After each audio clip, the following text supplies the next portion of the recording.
thoughts. Hi, this is Peter and Rob. Rob, how are you doing today? Very good, very well, thank you. It's been a productive week.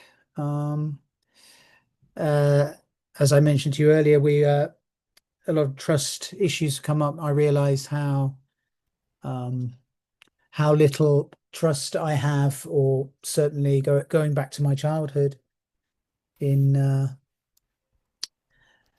probably in the universe, in my parents, in the system, in myself, in people, and then it became very clear over the. I've spent the whole week reflecting on this. It's become very clear how uh hyper vigilant I spoke to my sister about this as well, and came to the conclusion we both very hyper vigilant children, adults. It's not, there's always this kind of, right, okay, who's this, okay, this is the person, this is in there, and you're always like, where's the next blow going to come from, where's the next. And so I found that quite deep inside. And the other thing was, then I realized it extends out to my boss, and then work, and then the government, and what the government are doing, and my distrust of authority in general. I mean, that's authority is a massive one, very rebellious.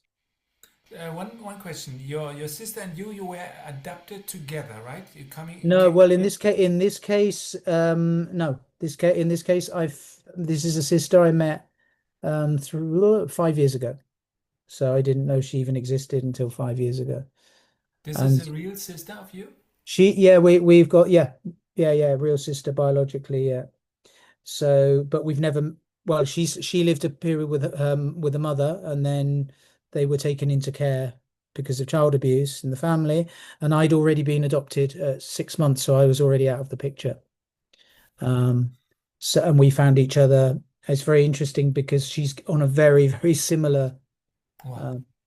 uh, arc to me. Right now she basically had an awakening last year, and she's just awoken um, to reality, and seeing that everything is it's just a film, it's a matrix. So she's in that phase, and I'm kind of trying to help her not to fall into bypassing like I did for so long, because I also understand the bypassing was, for me, it was a place of safety. It was as far as I could go, and now I strong enough to deal with it. But so I want to help her not fall into that trap and save herself, 10 years of bypassing, or however long it was. Oh, good. So she's helped me a lot because she's very hyper vigilant as well. And in fact, we were talking about it this morning.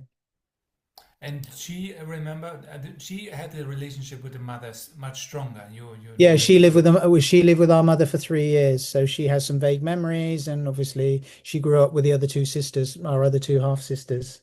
So she spent all of her life in care homes in the UK with the so there's more of a group family uh feeling there.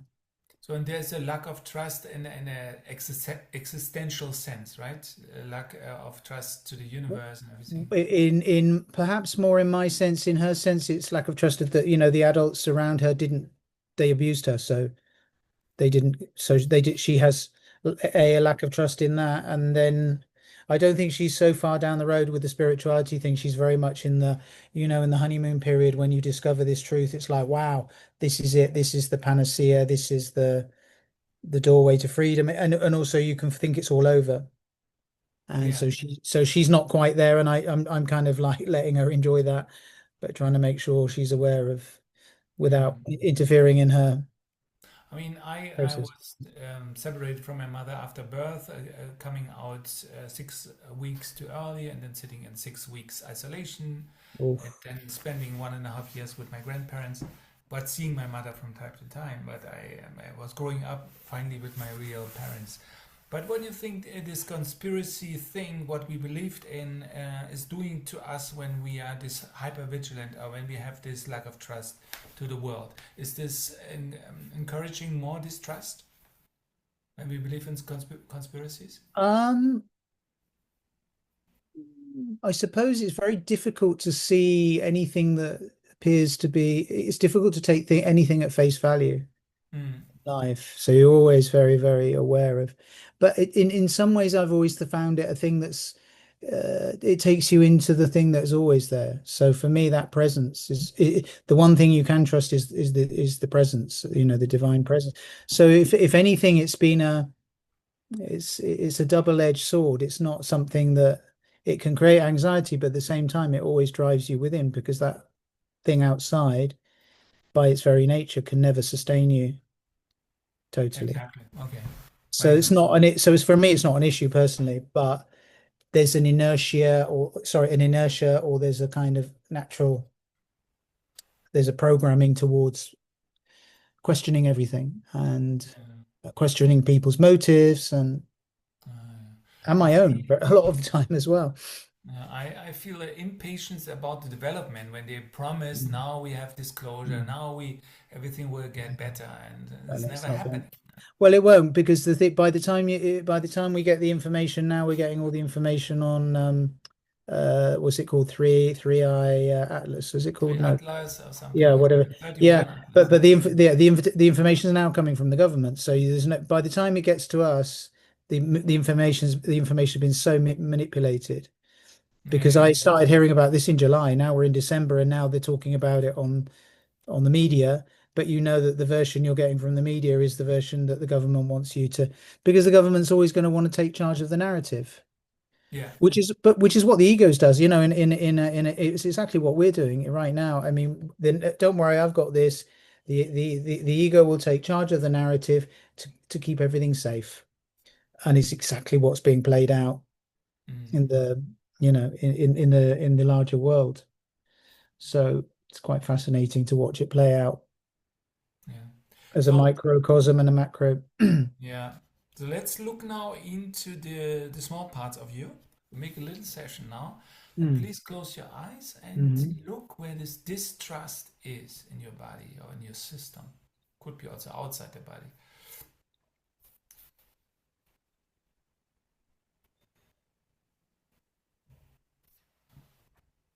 Yeah, it's in the sacrum, in the sacral area. It's to do with uh, being connected to the earth. It's to do with scarcity. It's to do with not feeling safe. There's a sexual element to it as well. Yeah, So very good. So that's please, the area. please let the energy free, whatever there is, and describe the energy, and don't think about the meaning of what it is. Now just let it be only energy. Does it move? Does something happen when you just let it free of any meaning? Just be energy.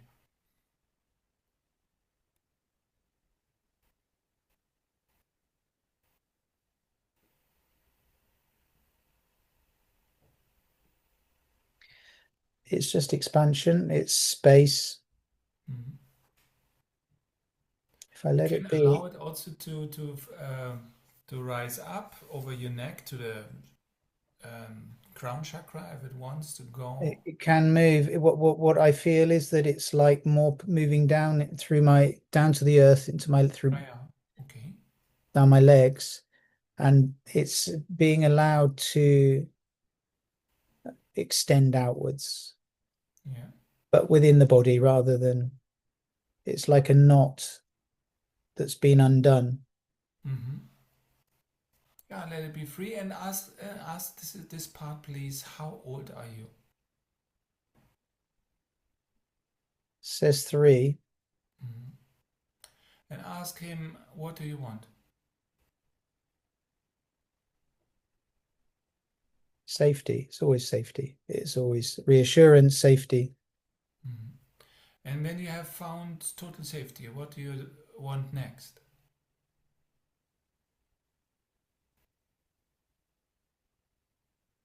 space and quiet. Mhm. And what you're looking for within the quietness and the spaciousness?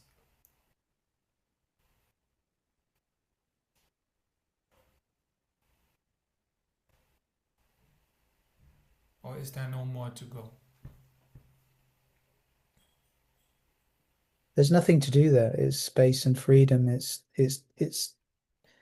it's just existence. It's stillness. It's presence. So this is interesting, right? This little part wanted nothing else than you want.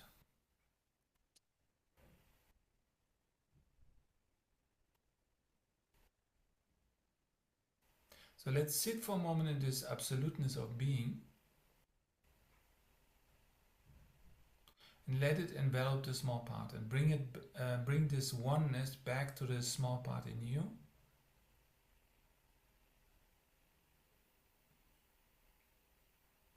Who was hyper vigilant, and tell him you are already safe. You are already swimming in the oneness of the universe.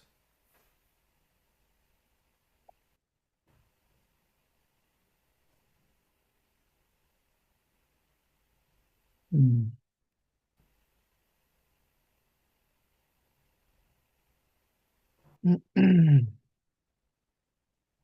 It's moving upwards now, yeah.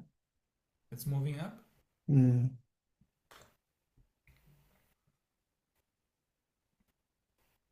You may ask the part also if he wants to grow up and become your age.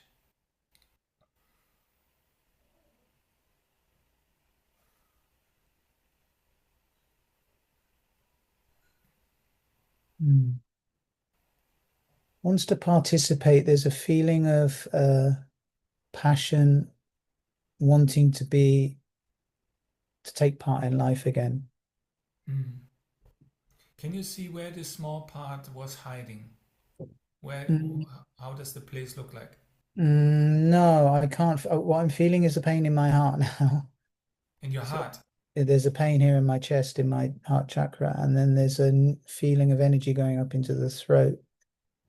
Yeah, don't let it go into the throat. Let it go backwards, upwards here over the neck. There may be a fear point where you lose control, but Mm. this is the only way out for the energy. And the throat cannot go up. It has to go behind and then release it over the into the sun.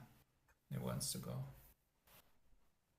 And envelop it, embrace it with the oneness of being.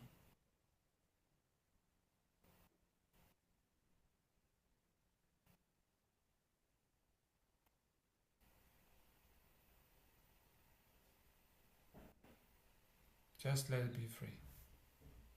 Mm. Nothing to fear. And ask the little part how old it is now when it grows up and it wants to grow up.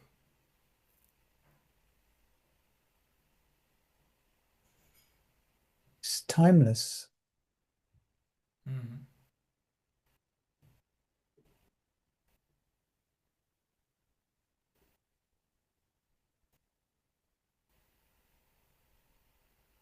But we don't want to be spirit to bypass us. So let it grow up. The part has to come back to you. It cannot jump into the universe and disappear. It has to come to you. One part of it at least. So how old is it when it grows up now? It's here, it's now, it wants to take part. How old is it? It's my age now, 59. Oh, this was fast. So can you feel the presence? That I there's can more I can outside? feel the passion to be here, the Wow. wanting to be here, the wanting to take part, which has been missing for so long. Yes. Is there any need for hypervigilance? No, not at all. So envelop you and the part which came in this oneness of being. And we make just this, we will just rest in this oneness, I suggest. And you can lead us into the meditation.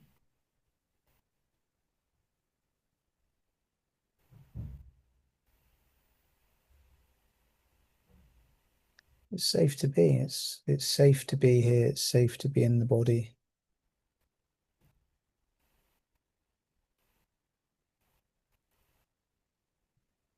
It's safe to inhabit this body. Mm.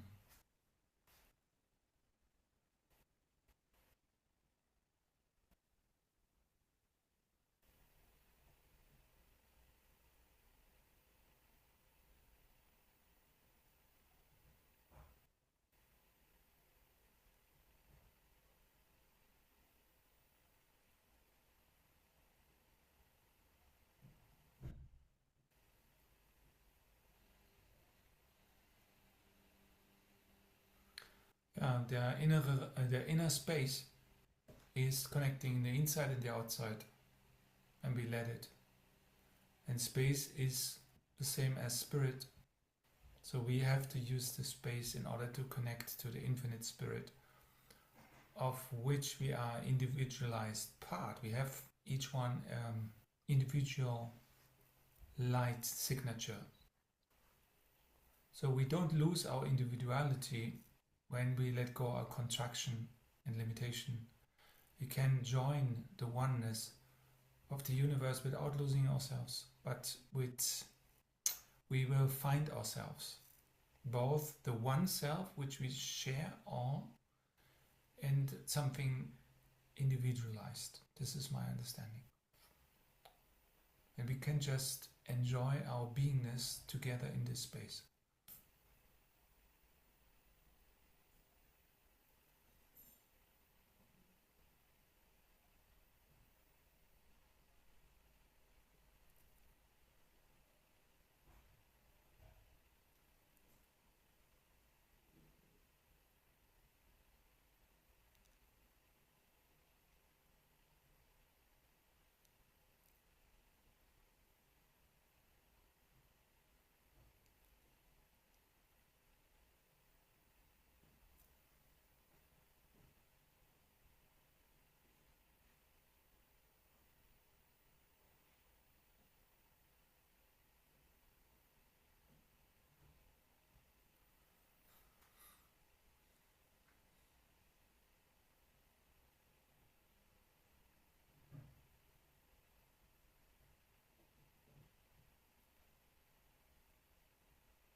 So let's come back slowly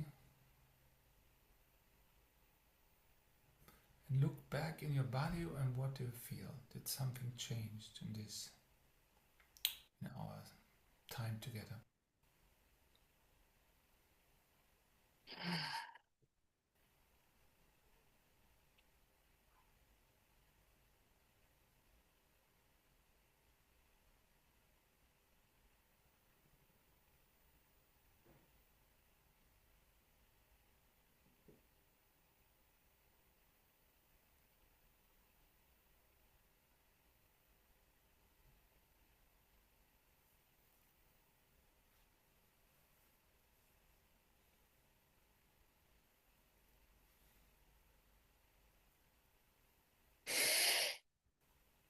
Mm.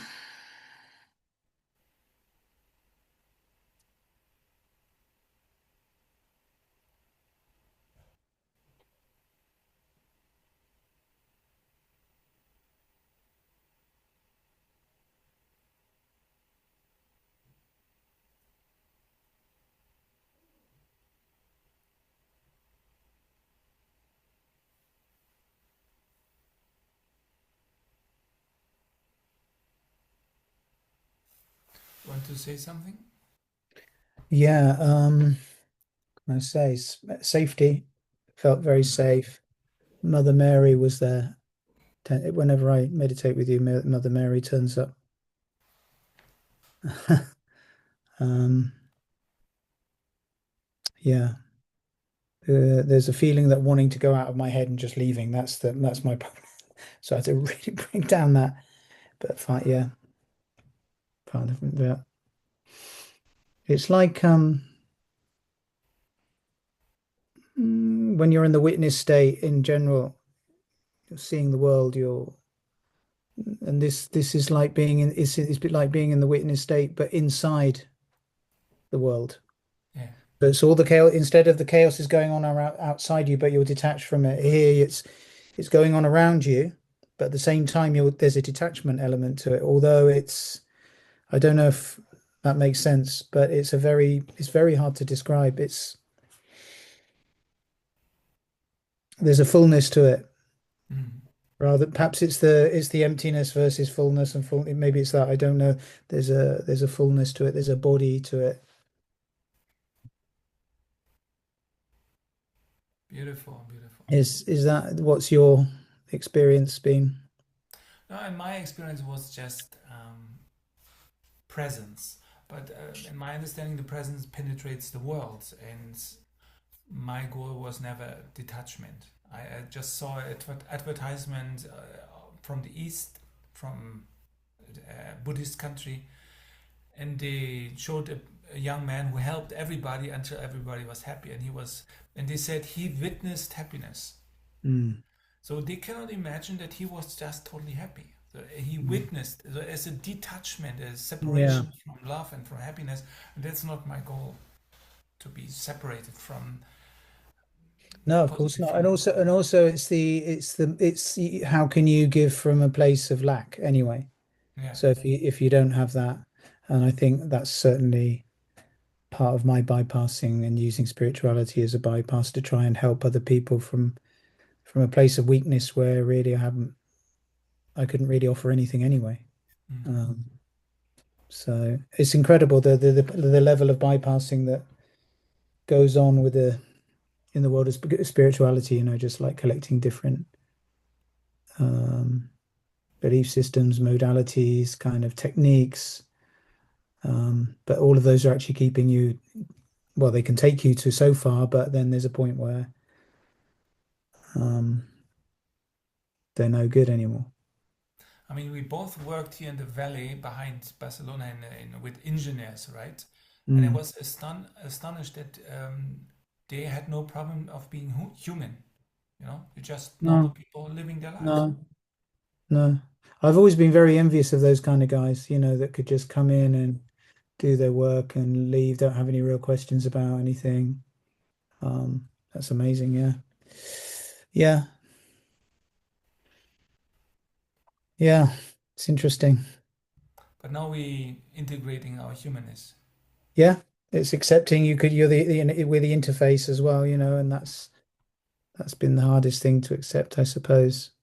Mm. Too painful. It's too painful to go in. I mean, right, I can feel it now that it wasn't safe to go in, and just the physical pain, I can feel it um, in my tendons, in my body. This kind of like every day, these aches and pain. And as you start to release all of that, God, there's so much there. Um, I don't know if it's this lifetime, lifetimes. I don't know if it's ancestral. God knows, what we're cleansing, but it's something quite interesting, quite powerful. Yeah, we're doing it probably for the whole line of ancestry. Yeah, well, that's definitely what's happened with my sister. We're clearing a whole line of abandonment and child abuse that's been going on in my family for with my ancestors, I suppose, because that was the other thing that came up this week was that there was I was sitting and just feel and started crying because I could see that humans when we get angry, our anger, it's not safe to feel hurt, so I get angry. And humans Okay. like get angry because and I started crying because I felt so awful for humans to be in so much pain that your first port of call would be anger Mm.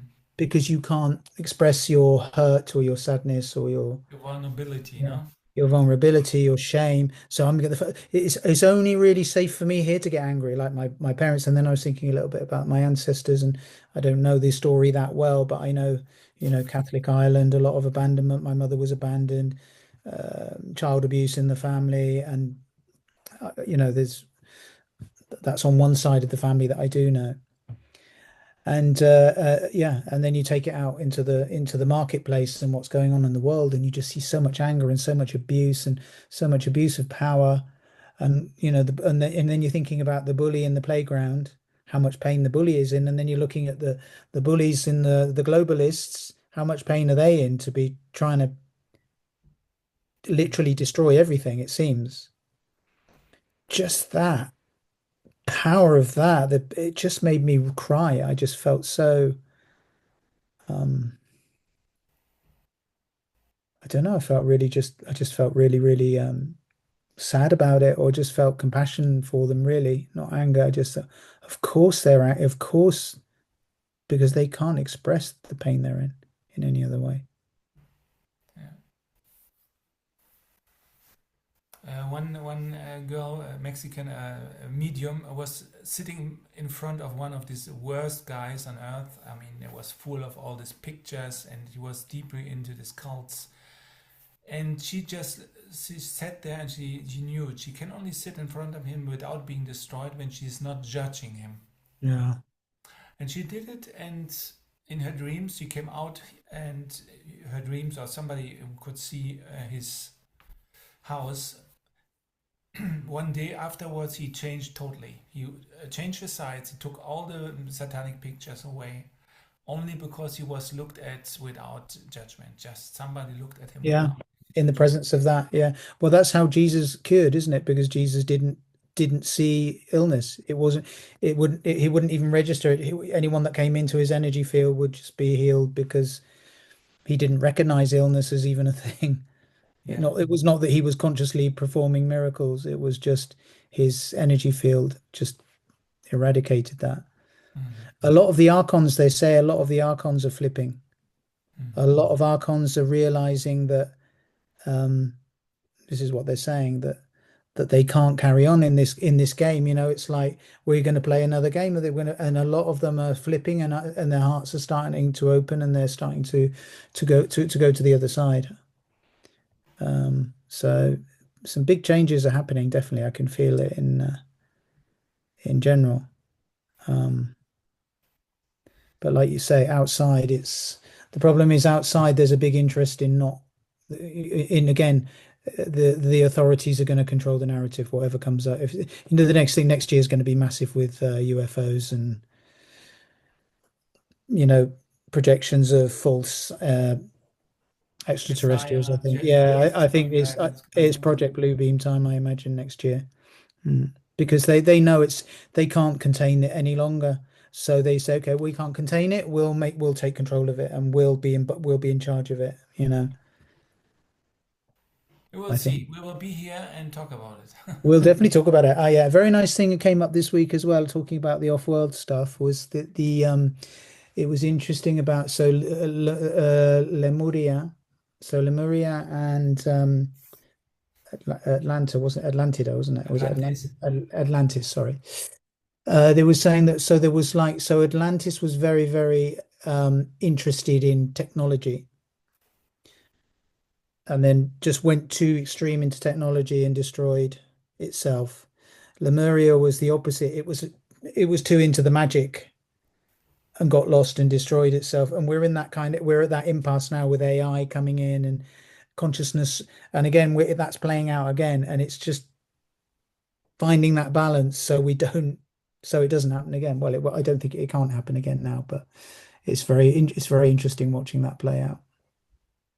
Yeah, I met some people who had memories of Atlantis, and interesting. Yeah, they lost their alignment with the light. I think they got too powerful Yeah, magically or technically. They were disconnected, and we have to connect again and again and be humble. Humbleness is our lesson of our time, I think. yeah, definitely. Yeah. Interesting times. And in some ways you think, oh, well, yeah, all these years of promise and then nothing's come to fruition. Yeah. But when I think back into the 90s, when I started awakening and having like contacts with the Palladians and all this stuff, they were talking about this in all their books and all. And now it seems to be happening, really. I mean, this is not such a strange conversation. 30 years ago, it would have been Yeah. nobody would have known what you were talking about. So there has been quite a lot of progress. Mm. Um, and there was another interesting thing about the chemtrails. I heard something that the chemtrail, because there's still a lot of chemtrail activity if you look at the sky. Yeah. But they were saying that the level of consciousness of humanity now has changed to the point where so they're using the same product, but the level of consciousness of humanity, just the fact that we know it's happening, is actually mitigating the effects of those. So they're not affecting us so badly as they were. And that's because of the expansion, because people know about it, even just knowing about it. You might not even have an opinion about it, but you might say, oh, yeah, I've heard about this, or Mm. maybe it is true. That has an energetic charge. Yeah, and in Spain and Germany, I saw that sometimes you have the old clouds of the childhood again. So they stopped spraying, and then you see the clouds in their innocence again. Mhm. Not this Yeah. blurry Yeah, level yeah, of yeah. yeah. Mm. We'll see what's showing up in inside and outside. So thank you for watching this episode. And you want to say something for saying goodbye, Rob? No, well, just yeah, thank you for the opportunity to share a bit of time and together and to meditate on what's going on in the world. Thank you. Until next time. See you. Bye.